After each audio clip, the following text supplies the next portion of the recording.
Yerusalemu we, Yerusalemu we. Ngiye kubasuhuza mu izina rya Yesu Kristo umwami wacu. Umushumba Gatera nongeye kuvuga gukomera kw'Imana. Noneho ubundi mu gace kaho nari ntuye kera hitwa Rugazi. Iyi nzu nicayeho ni inzu y'umuryango aho navukiye. Ababyeyi ntabwo bakiriho bose, papa yitavye Imana muri 79. Nari nkiri umwana mutoya, hanyuma mama we yarapfuye muri 2003. Aha rero niho narindi, niho narerewe, niho navukiye. Ubu ngubu iwacu bari bamaze kugera mu buzima bwiza. Mbere bari bafite inzu hano y'ibyatsi, hanyuma uko bagiye bagira ubuzima buturutse mu ntoki, buturutse mu kazi papa yakoraga, bubaka ino nzu nubwo ikuze. Hanyuma rero nahavuye ninjira mu kazu kanjye kamwe nababwiraga, aho Imana yamfatiye. Ndashima Imana rero ko uyu munsi umurimo w'Imana ndimo gukora, ariko ubuhamya bwanjye ni burebure. Imana rero ibahereza umugisha mu izina rya Yesu. Ndagira ngo mbereke ahantu nari ntuye kera giye ubwanjye ku giti cyanjye, aho Imana yankuye, impamagara aho narindi. Hari ibyiza sibanga, hari amazu arabagirana, hari isoko imana inyota, abera b'Imana tuzashisha twumva, abera b'Imana tuzashisha twumva. Okay, Imana ibahemusha cyane. N'umushumba Gatera nke kwa cyakomeje kuganira namwe mbabwira ko nta Imana itavana umuntu nta naho itamugeza. Aha niho narindi nubaka inzu bwa mbere. Hariho ikibazo gikomeye cyane. Yari yubatse ahantu twari twarahinze ibirayi, twari twarahinze amateke, twahingaga ibijumba. Ni ukuvuga rero maze gushinga akazu, kabaye akazu gateye ubwoba cyane, kuko madamu yarahageze yajya kubura mu nzu, kwa kundi banyagiza amazi mu nzu ibirayi bikamera mu gitondo, hanyuma kaza kugeza igihe nyine karasaza karasenyuka, ariko ntabwo kajya kabura ibimenyetso byaho kari kari. Iyi rero nari nyirimo bwa mbere, hanyuma nza kujya mu yindi bwa kabiri, nayo nshaka kugira ngo murebe kuko Imana ifite uko igenda ikora. Ntagire umuntu wiheba rero, kuko Yesu afite yagufiteho umugambi. Ntabwo yitaho ukomoka, ntabwo yitaho uvuka, ntabwo yitaho ubuzima wabayemo, we agutoranya bitandukanye nuko abantu batoranya. Imana rero ibahumisha cyane mu izina rya Yesu. Turacyakomeje kugenda tubagaragariza imibereho y'ubuzima bwacu, kuko ubu haraho Yesu amaze kugeza imibereho yacu. Yo nibutse ubuzima nari ndimo, numva nabwira abantu ko bagomba kwihangana, kuko ibyatwaye imyaka n'ibihe, ariko isezerano nari ndifite. Imana rero ibahumisha mu izina rya Yesu. Hari ibyiza sibanga, hari amazu arabagirana, hari isoko imana inyota, abera b'Imana tuzashisha twumva, abera b'Imana tuzashisha twumva. Nshima Imana cyane rero, nubwo nari mpatuye muri icyo giturage, ahangaha nyine ndi uyu munsi. Ahangaha ndi ni mu nsina zanjye aho narindi. Hanyuma iyi nzu mureba hano haruguru ibumoso bwanjye ni ikiraro cy'inka. Ariko ndashima Imana ko ibyo byose kera ntabyo nari mfite, gusa ndi mu buzima bumeze gute, ariko ndashima Imana ko Imana yangiriye neza. Imana ibaha umugisha. Nkomeje gushima Imana. Ngeze mu cyaro cy'iwacu aho nari ntuye kera. Ahangaha nicaye ni mu rugo rwa rwanjye kera. Ni inzu nubatse bwa kabiri. Hariya narindi bwa mbere niho nabanje gutura. Nyuma rero natinze muri iki cyaro cyane cya Rugazi. Hanyuma aha naho hari abandi baturanyi bahatuye bahari, ariko iyi nzu yari yanjye. Nimutse njya i Kabarondo mu mujyi, ariho mvuye. Mbere yo kugira ngo nkomeze ubuhamya bwanjye, reka nongere mbasomere ijambo ry'Imana riri mu gitabo cy'ubutumwa bwiza bwa Yohana ibice 12 umurongo wa 26 wonyine. Reka dusome muri Yohana igice cya 17 umurongo wa 12 umurongo wa 26. yes wonyine Haranditse ngo umuntu nankorera ankurikire kuko aho ndi n'umugaragu wanjye ariho azaba, umuntu nankorera data azamuha icyubahiro. Rero ndashima Imana cyane muri ubwo buzima nabayemo bwose nahamagawe n'Imana nkomeza kuba muri uyu mudugudu w'ahangaha, abaturage baho barabizi.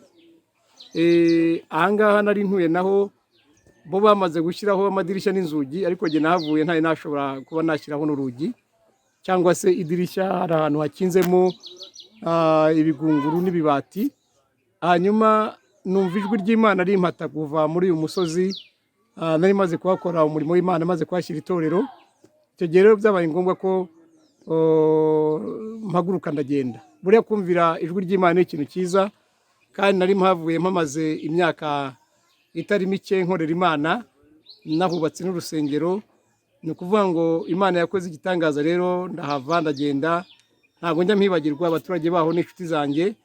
Ni nayo mpamvu ngeze muri uru rugo bakampa agatebe kugira ngo nicare mbaye ubuhamya bwaho navuye. Rero Bibiliya ivuga ngo umuntu nankorera nkurikire kuko aho ndi umugaragu wanjye ari hazaba, kandi umuntu nankorera data azamuha icyubahiro. Mureke babwire bene data gukorera Imana bitandukanye no gukorera abandi bantu. Abantu ushobora kubakorera igihe kikagera hakabugira ibibazo runaka bituma mutandukana. Hari abantu birukanwa badahawe imperekeza, hari abantu bahura n'ibindi bibazo, ariko iyo ukoreye Imana kandi ukagendera ku masezerano, Imana isohoza ibyo yakubwiye. Imana ribaho umugisha. Turacyakomeje kuba hamwe ku buhamya bwanjye, kandi natekereza ko muri iyi video uri buze kubonamo ibintu byinshi bikagutera nawe gutekereza ko aho wavuye cyangwa aho uri ubu ngubu hari aho Imana izakugeza nukomeza kuyinamba.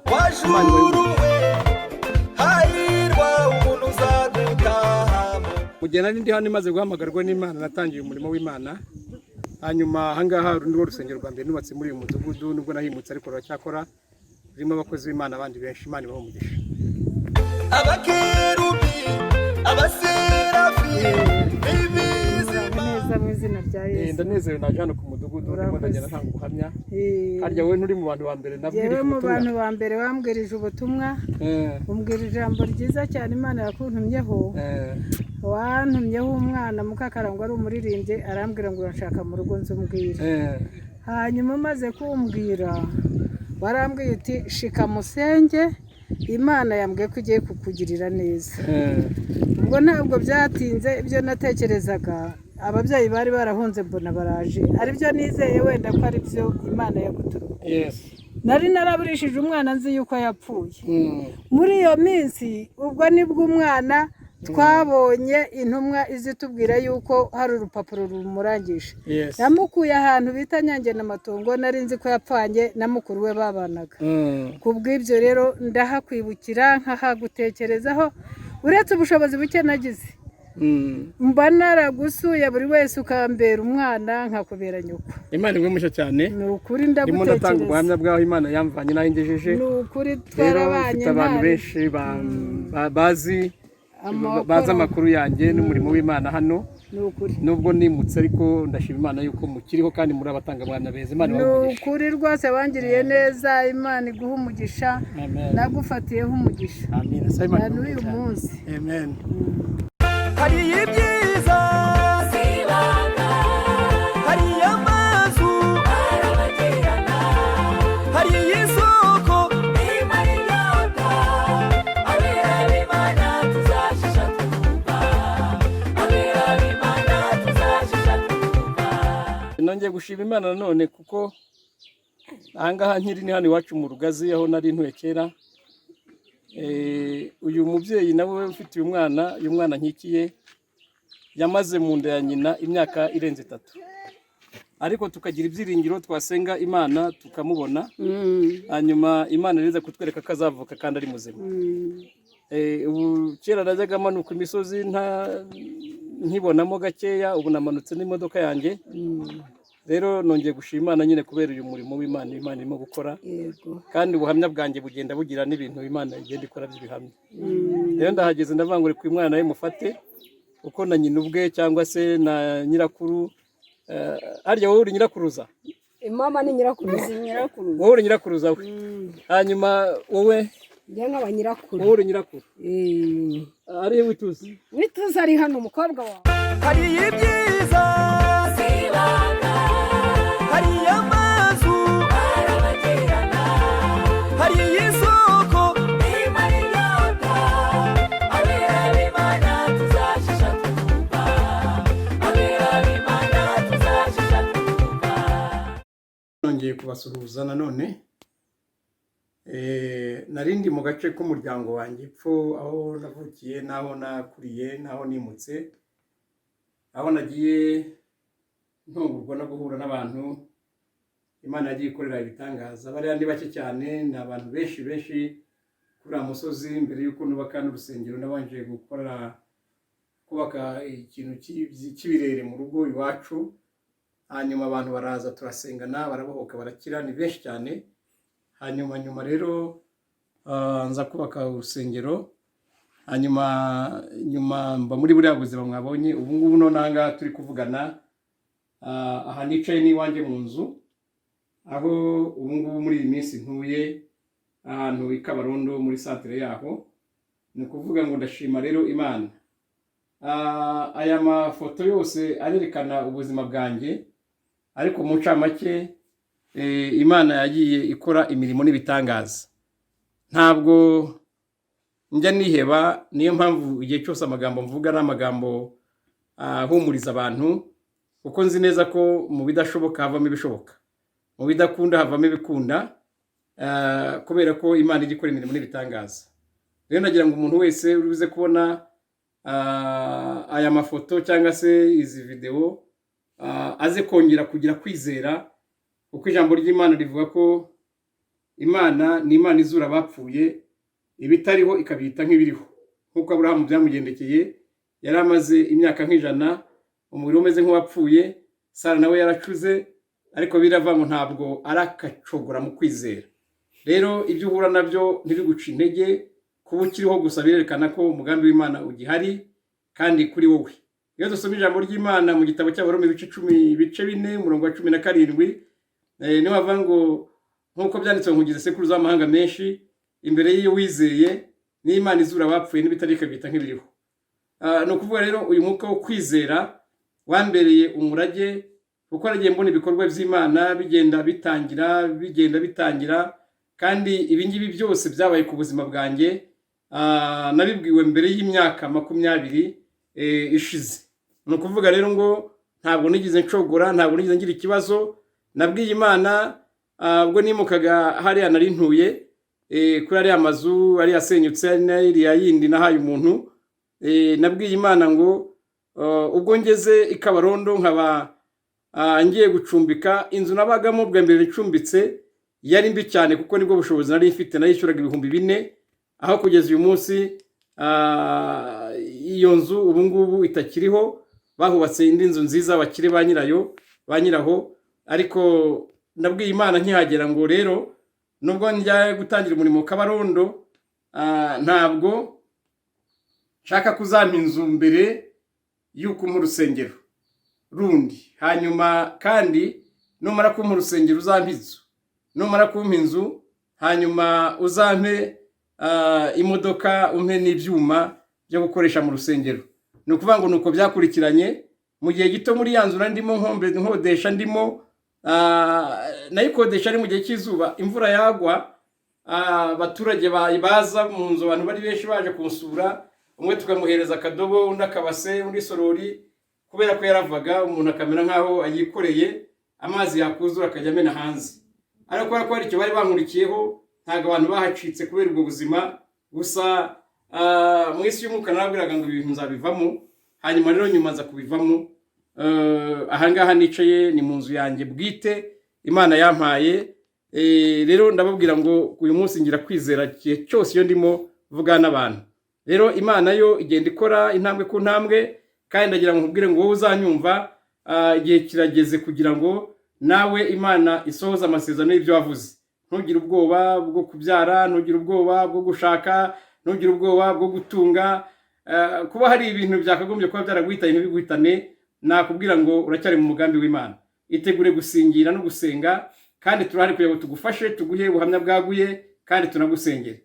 Imana rero ibahereze umugisha mu izina rya Yesu. hari ibyiza sibanga, hari amazu arabagirana, hari isoko imara inyota, abera b'Imana tuzashisha twumva, abera b'Imana tuzashisha twumva. Ndacyakomeje kunezezwa no kuganira n'inshuti z'Imana kandi inshuti zanjye. Buriya ibikorwa by'umwuka bigaragazwa n'ibifatiro rw'ibigaragara. Iyo Imana yavuze ngo izaguha inzu, Imana ikavuga ngo izaguha abana, izaguha umugore, hari igihe umuntu aba abyumva nk'inzozi. Imana ikakubwira ngo nzakwambika, nzakugaburira, nzagukoresha, biba bigaragara nk'inzozi. Urebye Gatera wa kera ukareba Gatera wa none, mfite ibihamya byinshi bigaragaza ko Imana yanjye yumva kandi ivuga. Ahandi ni mu rupangu rwanjye, ndi hanze, ahangaha niho nababwiraga ko ari mu rugo. Uruhande rumwe rurimo imodoka, urundi ruhande rurimo indabyo. Hanyuma ni ukuvuga ngo kubera nkunda ibintu by'amabara cyane, inzu yanjye ifite amabara menshi, bivuga rero ngo nubwo ntareba ariko mu mutima wanjye abantu baje bakambwira ngo okay, amabuye arameze neza, amabuye arayaga, amatafari ameze neza, ifite amadezayini meza, numva umutima wanjye wishimye kandi mu bwenge bwanjye ukumva narabikoresheje babitaka babitunganya, ni ukuvuga ngo byarakomeje bikaguma mu bwonko bwanjye. Rero bituma buri munsi mbwira abantu ko mfite Imana yanjye bwite yera y'inyamaboko. Ntabwo ndi umunyamafaranga ariko ndi umunyamasezerano, ntabwo ndi umunyabintu byinshi ariko ndi umunyamasezerano. Bivuga rero ko amasezerano gusupfa kuba urifite ari ibanga ryawe, ibindi byose byabaho, byaba amagambo, byaba ibindi bintu, wowe utuze, Imana igufiteho umugambi, Imana ihabwe icyubahiro. Ni ukuvuga ngo rero ndashima Imana yuko nageze aho nkava muri buriya buzima nkaba ndi mu buzima uyu munsi. Niyo mpamvu ngira ibyiringiro byo kwizera yuko n'ibindi byose bitari byaza Imana yagiye ivugana nanjye byose nzagenda mbibona, kandi ndacyariho kuko ntabwo ndi igikenya, kuko iryo sezerano rifite ryo kurama. Imana rero ibahereza umugisha mu izina rya Yesu. hari ibyiza sibanga, hari amazu arabagirana, hari isoko imara inyota, abera b'Imana tuzashisha twumva, abera b'Imana tuzashisha twumva. Nongeye kunezezwa no kubasuhuza nanone kandi ndakayakomeje kubana namwe. Rero uyu munsi nateguye ko nyuma y'aya mashusho make cyane agaragaza bike mu buzima bw'imibereho yanjye isanzwe igaragarira amaso y'abantu, nifuje ko tugirana umwanya muto w'ikiganiro. Reka manze nsenga Imana, hanyuma dusomerwe ijambo ry'Imana rivugeho umwanya mutoya rigusubizemo imbaraga. Mwami Yesu urakoze, ndagushimiye, nongeye guhimbaza izina ryawe rikomeye. Ndi hano numva n'imbaga y'abantu benshi batandukanye, abanyantege nke, abanyambaraga, abanyabwenge, abafite ibintu bimaze iminsi bibuza umudendezo cyangwa umutekano ubuzima bwabo n'ubugingo bwabo, bafite kavukiri bagoye nk'iyo nari ifite, bafite ubuzima bubagoye, ariko mwana w'Imana Yesu ndagira ngo aya magambo abasubizemo imbaraga. Rero ijambo ngiye kuganira ni ubwoko bwawe, rikaribe iri nyambaraga kuko na nyiraryo ni umunyambaraga, nawe ngiye kurivuga unyongerera imbaraga kugira ngo mpinduke umuyoboro mwiza wo kugeza abantu ho inkuru nziza basubizamo imbaraga. Urakoze mwami Yesu, ndagushimiye, habwa icyubahiro none n'iteka ryose, amen. Soma ijambo ry'Imana riri mu gitabo cy'Abaroma ibice 4 umurongo wa 17 wonyine, hanyuma uzakenera gukomeza azakomeza yisomera ko ni ijambo ryiza. Nk'uko byanditswe ngo mugize sekuruza w'amahanga menshi, imbere y'iyo yizeye ariyo Mana izura abapfuye ikita ibitariho nk'aho ari ibiriho. Amen. Harakoze umukobwa wanjye hano. Uyu musaza Aburahamu tuzamuvugaho cyane. Aburahamu uyu nguyu yabaye umusore uvuka mu rugo rw'umusaza witwa Tera. Tera yari umugabo ufite ibigirwamana byinshi cyane, hanyuma umwana abyirukira muri gakondo nk'iyo nawe wabyirukiyemo, bamwe muri mwe hari ntabwo mutazi aho mwavukiye, gakondo zaho, amateka yaho, murabyiruka mwisanga mu buzima nyine muri mu ngubu cyangwa nubwo mwavuyemo. Bamwe muracyari hano mu Rwanda, abandi muri hanze ya Afurika, abandi muri Afurika, abandi mu migabane itandukanye.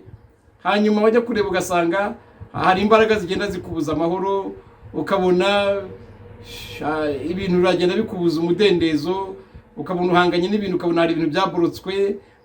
Urareba mu ndorerwamo ukabona uri umukobwa mwiza, uri umudamu mwiza, uri umusore mwiza, wareba ugasanga ufite diplome nziza cyangwa se ufite ururimi, ufite ubunararibonye mu bintu, ufite ama experience, ariko ibintu bikagenda bikurusha imbaraga.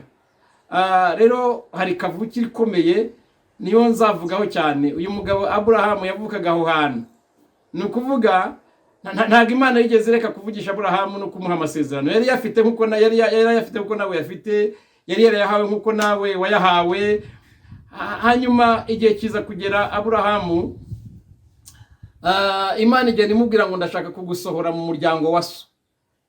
Hari igihe usanga umuntu akubwira ngo Imana, Yesu yaravuze ngo nzabatandukanya n'ababyeyi, batandukanye n'imiryango, nazanywe no gutanya umwana na se, mukazana na nyirabukwe.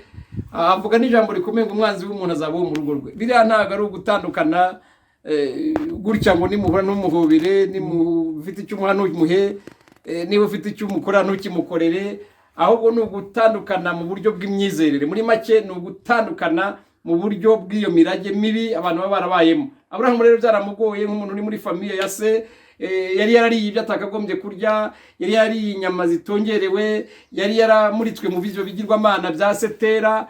Igihe cyageze rero Aburahamu ikamubwira iti, Imana ikamubwira iti nzaguha amasezerano, uzagira urubyaro rukomeye cyane, isi yose izagukomokaho, abubaha Imana bose bazava ku rukiryi rwawe. Aburahamu yumva biramugoye, ntabyumve neza, ariko uko agenda bibwirwa n'Imana, ngira ngo tuzasomera inshuro yagiye ahura n'Imana, inshuro ya mbere, inshuro ya kabiri, inshuro ya gatatu, byasabwe gukora, ibyagezweho, aho yagize intege nkeya, ibyamukurikiye bigakurikira n'abana be, bigakurikira n'abuzukuruza, uko byagiye bicika nuko byarangiye tuzabivugana. Ariko ndagiye mubwire ngo aya magambo umugaragu w'Imana yanditse Paul yaravuze nkuko byanditswe mu gisekuruza w'amahanga menshi, imbere y'Imana wizeye niyo Mana izura abapfuye ikita ibitariho nkaho biriho. No kuvuga mbere yo kugira ngo wakire igitangaza ubanza gutwita, ubanza kugira inda yacyo, ukagira kwizera, ugahangana n'ibikubuza kwizera, ukarwana n'ibintu byose. Rimwe umutima ukakubwira ngo ntabwo byaba, bundi mu kanya umutima wabango byabaho.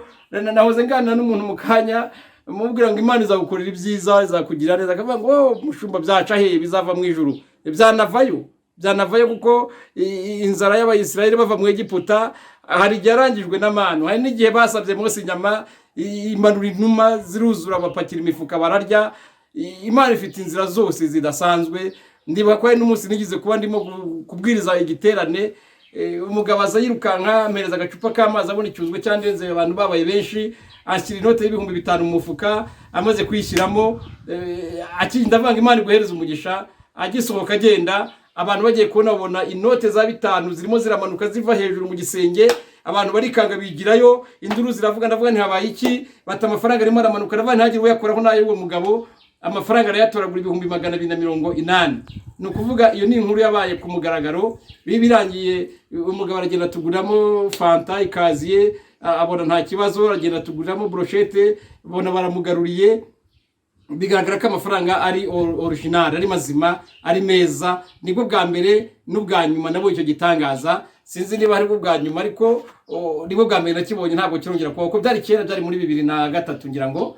Ni ukuvuga rero ngo uyu munsi Imana uko yakoraga kera n'uyu munsi iri ikora. Hari igihe yagiye ikamya inyanja, hari igihe abagabo bamwe bagiye baguruka, ba Eliya na ba Filipo, hari ba Adamu muri Edeni, nta modoka zabagamo, nta bindi bintu. Yavangu ngiye hakurya hariya kujya gusoroma izindi mbuto mu yindi ngobyi, iziranyanja za Ufurati zahitaga zihinduka umuhanda, akatambuka akagenda. Ni ukuvuga imbaraga zo kwizera ni imbaraga zishobora kukuvana ahantu zikakujyana ahandi. Ndagira ngo rero ikintu kigoye abantu muri kino gihe tuzakomeza tuganire. Nagira ngo gusa nko filime buriya buhamya butoya kuko mfite ubuhamya bunini nzagenda nagura nkabaha, ariko nagira ngo mbabwire ngo ntaye natangira kuvuga cyane kuri Aburahamu n'urugendo rwe rwose n'umuryango we no kugeza uyu munsi tukaba tukimwitirirwa twega bubaha Imana. Ni ukuvuga ngo byanyuze mu nzira ndende kandi hari ibintu byagiye bikorwa kugira ngo agende acagagurika iriya migozi. Ni ukuvuga rero Imana ishobora kuzura abapfuye